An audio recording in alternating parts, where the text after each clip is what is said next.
Hello, welcome back to my channel. In my previous video, I discussed 5 most important questions you must know before you attend any NHS interview.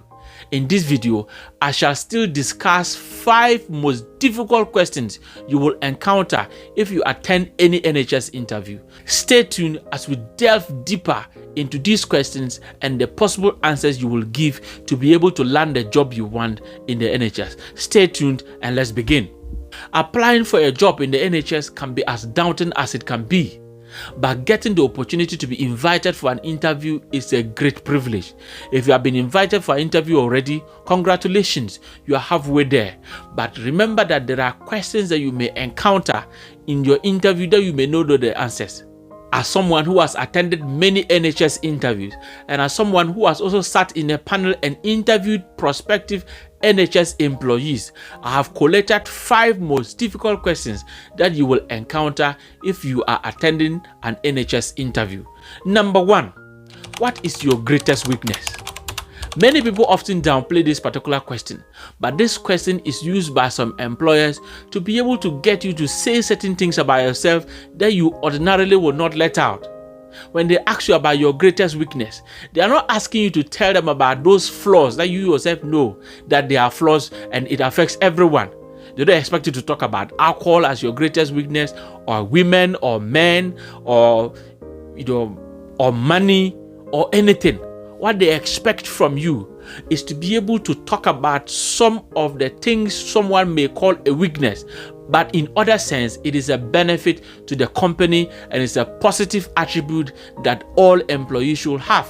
For instance, a positive weakness that one can talk about when attending an NHS interview is that you pay attention to details. For example, one of my greatest weaknesses that I can point out to is that I pay so much attention to details. Oftentimes when I find myself in the workplace, I often want to ensure that we dot all our I's and cross all our T's to ensure that everything is done to perfection. I can say that I am a perfectionist because I want to ensure that all the nitty-gritty of anything that we are doing is on point. And because of this, I often get on the way of my colleagues and they feel like, let's just do it and then get out of here. But I believe that if something must be done, it must be done well. So that is what I consider as my greatest weakness.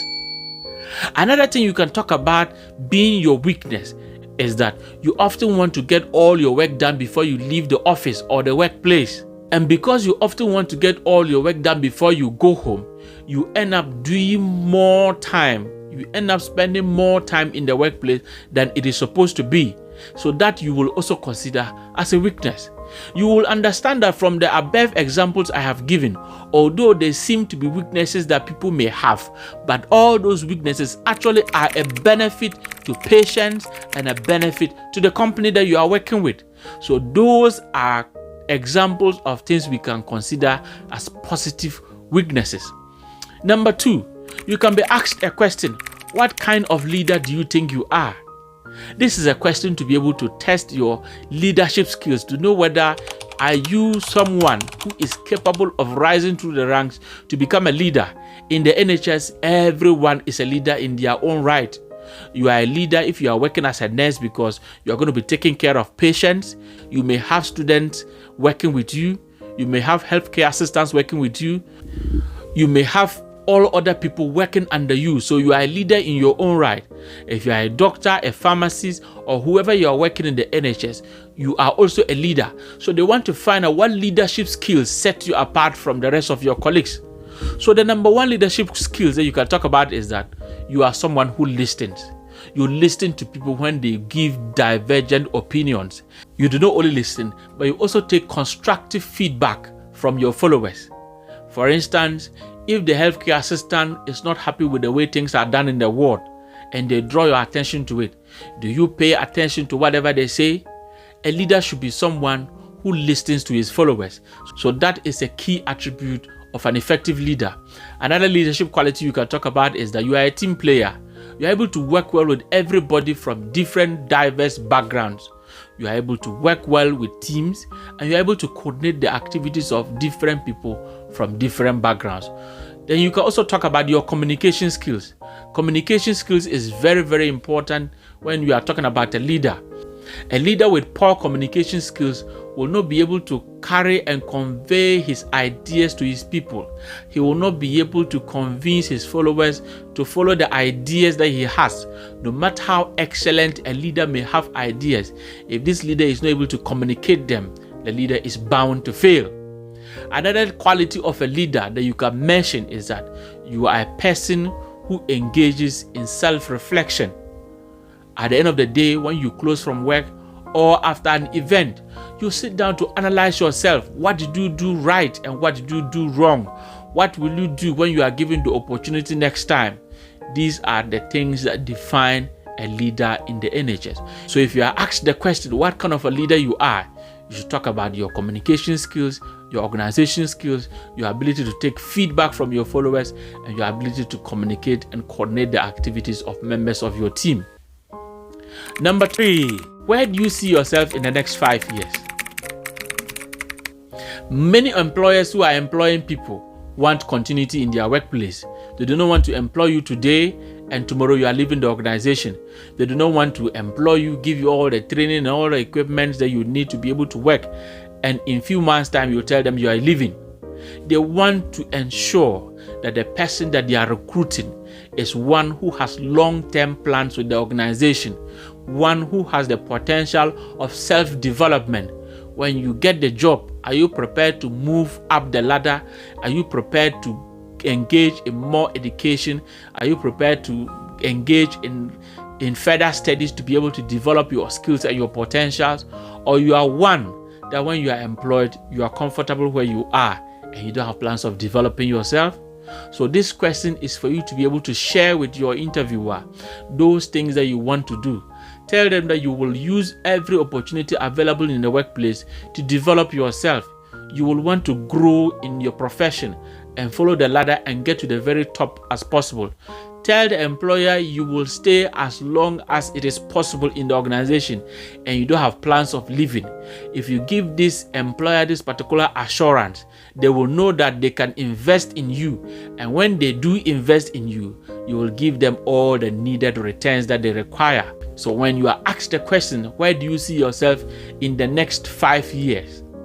Let the employer know that your plans are for the company to meet all their goals and you see yourself part of the future of the organization. Number 4, what is your proudest moment in your previous work life? This is a question that many people have encountered when they attended interviews in the NHS. When they ask you the question, what is your proudest moment as a nurse or as a doctor?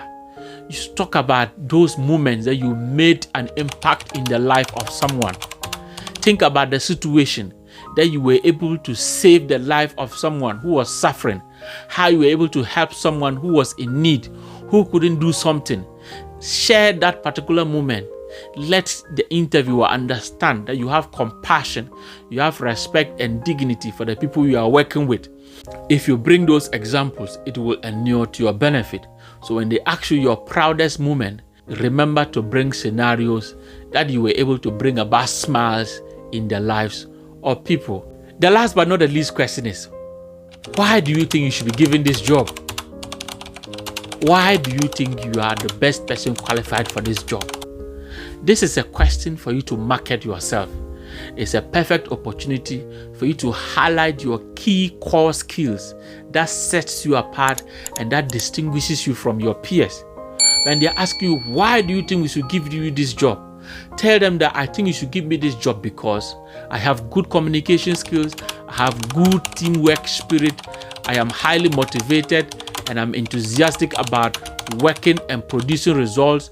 I am goal-oriented, and I am interested in improving the organizational status and contributing my quota to make the organization work. That is what employers are looking from employees. Let them understand that you are very flexible, you are teachable, and you are able to work under pressure. There is an increasing trend in the numbers of staff that are leaving the NHS and going to other areas. So because of that, there is pressure on the remaining staff in the NHS. So you should be able to tell the employer that you are able to work under this pressure to be able to produce the same results that are required from you. If you are able to present all these things, I am convinced that you will land this job. So today we have been looking at the 5 most difficult questions you will encounter in any NHS interview.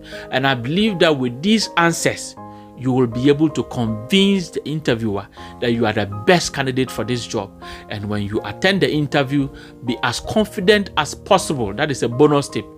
Be as confident as possible, and when even you have no idea of what you are saying, try to sound confident, because some interviews are to be able to test your ability to reason on your feet. Are you able to communicate effectively even if you are probably not making sense? I'm not saying you should go there and not make sense, but try to convince the interviewer that you are capable of thinking and organizing your ideas in a very coherent manner. That way, you'll be considered and granted the job. We have come to the end of this video, and I hope that you have learned a lot. If you are new to this channel, click on the subscribe button, click on the like, ask questions in the comment section. Let me know what my next video should be, so that I will do a video that will be able to help you in your interview and your journey to joining the NHS. Thank you very much, and see you another time. Bye-bye.